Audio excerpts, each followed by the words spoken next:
புனித பசுக்களை தமிழ்நாடு அரசியலில் இருக்கிறது பெரியார், திராவிடம் இந்த மாதிரியான விஷயங்கள். இதை எவனாவது கேள்வி கேட்டானா அவனை 100 தடவை சிலுவையில் அறைவானுங்க. இல்லை, இது ஒரு அப்பட்டமான பொய். முதல்ல இது மனசறிஞ்சு இந்த பொய்யை எப்படி அவர் பேசுறாருன்னு தெரியல. ஒரு நேர்மையோ நாணயமோ உள்ள மனிதன் இதை பேச முடியாது. பெரியாரை புனித பசுவா எப்போ பெரியாரே சொல்லலை, பெரியாரிஸ்டுகள் யாரும் அதை சொல்லலை. பெரியார் நான் சொல்றேன் நம்பாத, கேள்வி கேளுன்னு சொன்னவர் அவர்.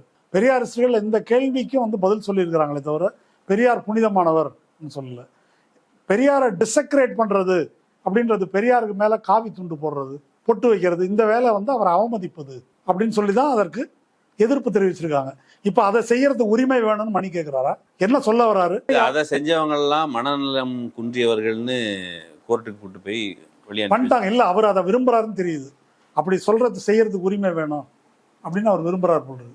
தன் மீது செருப்பை எறிவதையே புனிதக்கேடான நடவடிக்கையாகவோ அவமதிப்பாகவோ அவர் கருதலை, பெரியாரிஸ்டுகளும் கருதலை.